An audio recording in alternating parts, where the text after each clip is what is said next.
Halo pemirsa yang berbahagia, terima kasih telah meluangkan waktu untuk menyimak video yang sederhana ini. Terima kasih pula atas dukungannya, sehingga channel Ari Poncowolo bisa sampai sekarang ini. Guna berbagi wawasan seputar pewayangan Jawa, dengan cara yang sederhana dan semoga mudah dipahami. Ayo subscribe channel Ari Poncowolo untuk kisah-kisah seputar pewayangan Jawa. Semoga kita senantiasa sehat dalam naungan yang Maha Esa lagi Maha Kuasa. Juga dikaruniai rizki yang melimpah serta membawa berkah.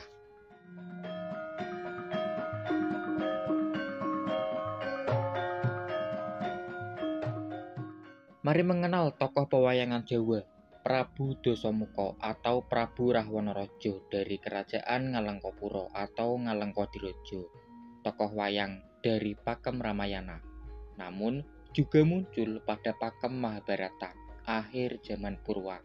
Bahkan ada sanggit bahwa Dasamuka yang juga dikenal dengan nama Gudayatma, gugur sejati pada zaman wayang madya. Simak terus, jangan kemana-mana.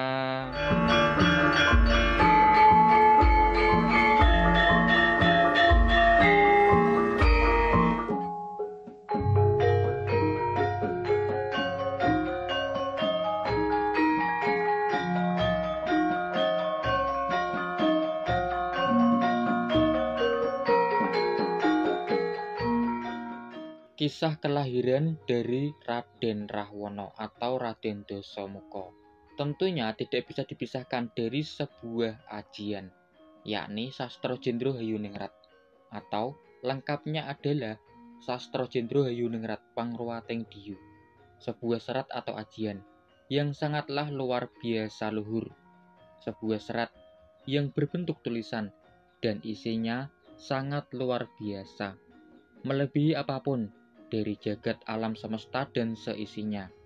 Hanya para dewa yang berhak membahas isinya, dan beberapa manusia terpilih saja yang bisa membahasnya.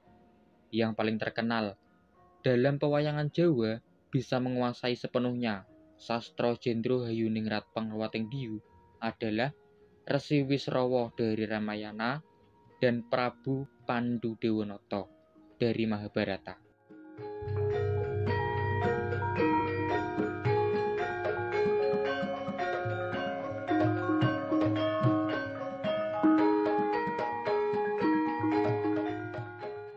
Secara singkat, dari Kerajaan Ngalengkadirojo, Prabu Sumali dihadap dua anaknya, yakni Dewi Sukesi dan Raden Sukeso.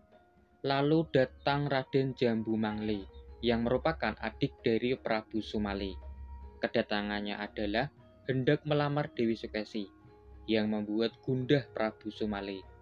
Pada akhirnya, keputusan ada pada Dewi Sukesi. Berujung sebuah sayembara dari Dewi Sukesi. Barang siapa bisa menerangkan Sastra Jendra Hayuningrat, maka akan menjadi suami dari Dewi Sukesi. Raden Jambu Mangli yang kurang bisa menerima penolakan secara halus dari Dewi Sukesi justru membuat sebuah sayembara baru, yakni sayembara adu tanding. Karena pada saat itu Raden Jambu Mangli merupakan ksatria yang sangat digdaya. Jadi bertujuan agar sekalian tidak satupun bisa menjadi suami dari Dewi Sukesi. Dan benar, sejak sayembara adu tanding dimulai, belum ada satupun raja, ksatria maupun brahmana bisa mengalahkan Raden Jambu Mangli. Hingga ada seorang brahmana dari kerajaan Lokapolo yang bisa mengalahkan Raden Jambu Mangli adalah Begawan Wisrawa. Namun perlu diketahui bahwa pada kala itu Begawan Wisrawa hanya menjadi perantara melamar Dewi Sukesi guna mewakili anaknya, yakni Prabu Donorojo atau Prabu Donopati, raja dari kerajaan Lokapolo.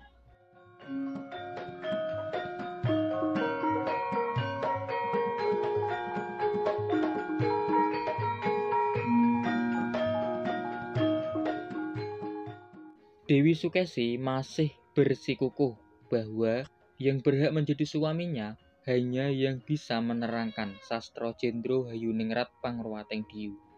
hal yang ternyata dapat dipenuhi oleh Begawan Wisrawa.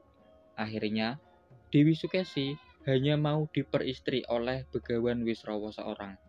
Begawan Wisrawa tidak bisa berbuat banyak, walau sempat mengutarakan hanya menjadi wakil dari Prabu Donorojo. Namun, Dewi Sukesi tetap pada pendiriannya. Maka, menikahlah Begawan Wisrawa dan Dewi Sukesi. Dari pernikahan inilah lahir berturut-turut Raden Rahwana, Raden Kumbakarna, Dewi Sarpakenaka, dan Raden Gunawan Wibisana.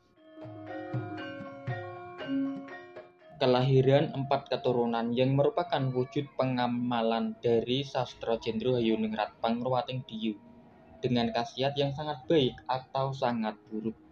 Yang pertama adalah Raden Rahwana, perwujudan dari sifat lalai dari orang tuanya. Jadi berwujud raksasa dengan sifat angkara murka. Yang kedua adalah Raden Kumbakarna, wujud setengah lalai dan setengah ingat. Jadi, walau berwujud raksasa, namun berjiwa kesatria luhur.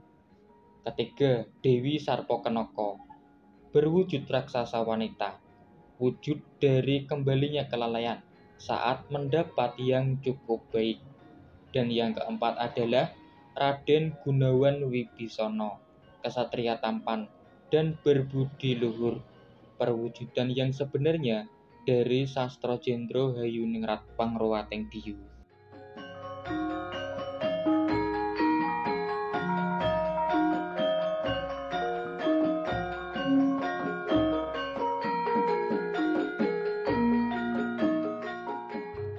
Raden Rahwana tumbuh menjadi kesatria yang sangat sakti, namun dengan sifat bawaan lahirnya, yakni angkara murka.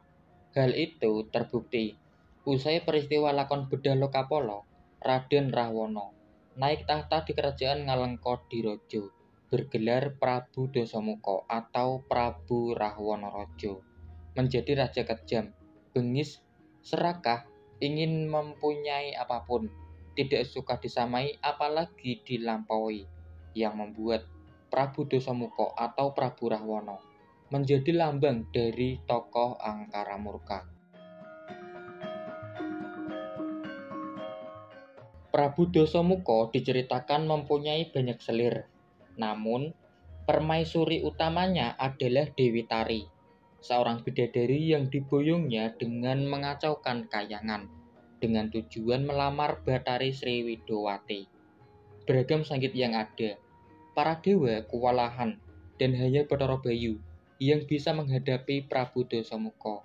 Itu pun Bathara Bayu hanya bisa mengimbangi saja. Dewi Tari adalah ganti agar Prabu Dasamuka mau pulang. Namun, karena sifatnya, Prabu Dasamuka mau pulang dengan Dewi Tari disertai sebuah sumpah akan mengejar tiap titisan dari Bathari Sri Widowati guna diperistri. Keturunan dari Prabu Rahwana atau Prabu Dasamuka yang paling terkenal adalah Raden Indrajit. Namun perlu diketahui bahwa Raden Indrajit adalah rekayasa dari Raden Gunawan Wibisana yang memuja segumpal awan, karena keturunan Prabu Rahwana dari Dewi Tari adalah Dewi Sinta, yang merupakan titisan dari Bathari Sri Widowati. Gunawan Wibisana menukar Indrajit dan Sinta, lalu melarung Dewi Sinta, dan kelak akan diasuh oleh Prabu Janaka di kerajaan Mantili. Hal itu dilakukan tanpa sepengetahuan dari Prabu Rahwana. Sementara itu, beberapa putra dari Prabu Dasamuka dari selir-selirnya diantaranya adalah Trikoyo, Trimuka, Trinetra, Trisirah, Bukpis, Denta Wilukromo, dan masih banyak lagi yang lainnya.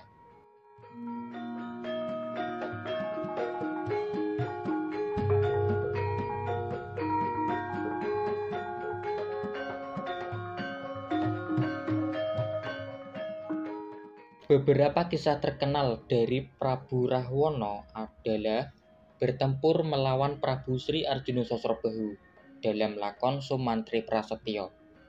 bertarung dengan Prabu Donorojo atau Prabu Donopati pada lakon Bedah Lokapolo, mengacaukan kayangan, lalu menikah dengan Dewi Tari yang menjadi permaisuri utamanya di kerajaan Ngalengkodirojo, berguru kepada Resi Subali hingga mewarisi ajian Poncosunyo, ajian andalan dari Prabu Rahwanorojo, menculik Dewi Sinta dari Prabu Romowijoyo. Lalu ada Anoman Obong, serta Brubuh Ngalengka, akhir kejayaan dari Prabu Rahwana oleh Prabu Sri Romowijoyo atas bantuan dari Anoman.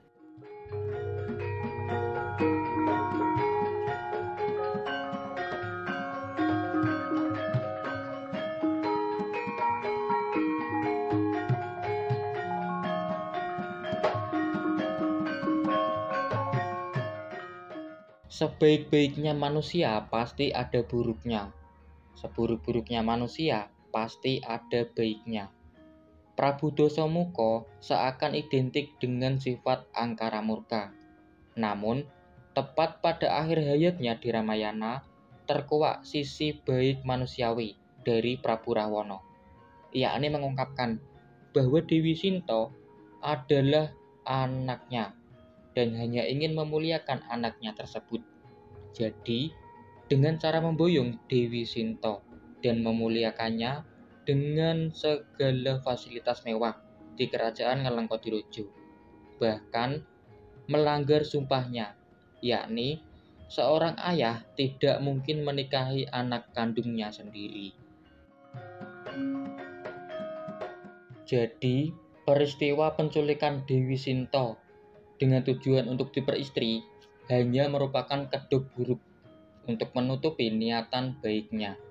Karena pada saat itu, Dewi Sinta terlunta bersama Romowijoyo usai diusir dari kerajaan Ayodhya. Terbukti, selama 17 tahun atau sanggit lain 20 tahun, Dewi Sinta ditahan namun dengan segala fasilitas mewah, bahkan tidak pernah disentuh oleh Prabu Rahwanorojo. Sudut pandang lain dari Prabu Rahwanorojo yang terkuak pada lakon Brubuh Ngalengka, yakni terungkapnya sisi kebaikan manusiawi dari sang angkara murka, Prabu Rahwanorojo.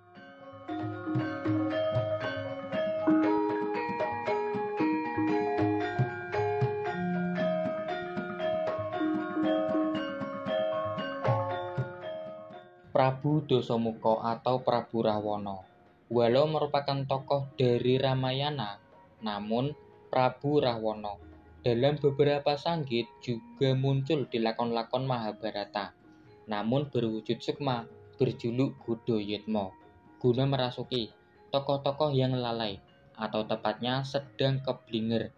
Para tokoh yang dirasuki oleh Godoyitma akan menjadi tidak terkalahkan dan hanya satu orang yang dapat memukul mundurnya, yakni pamong dari Rahwana, adalah sang Resi Mayangkara. Tiap-tiap Godoyitma berulah, maka hanya Resi Mayangkara atau Anoman tandingannya.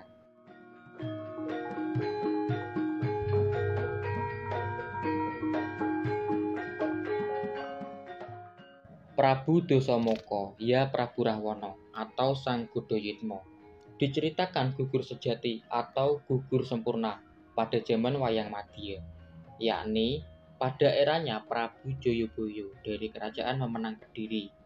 Gugur sampiuh setelah sebelumnya bertarung dengan sang pamongnya, yakni Anoman atau Resi Mayangkara.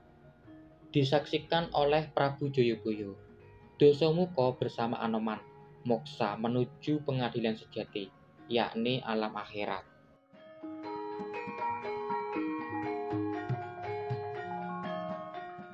Demikian sekelumit kisah singkat dari tokoh pewayangan Jawa, Prabu Rahwanorojo, Prabu Dasamuka atau Sang Godoyitma. Kisah yang tersusun dari beragam sumber dan lakon-lakon pewayangan Jawa yang sudah ada, Ramayana, Mahabharata, dan Wayang Madya. Semoga bermanfaat dalam berbagi dan menambah wawasan seputar pewayangan Jawa. Terima kasih atas waktunya menyimak. Sampai jumpa lagi.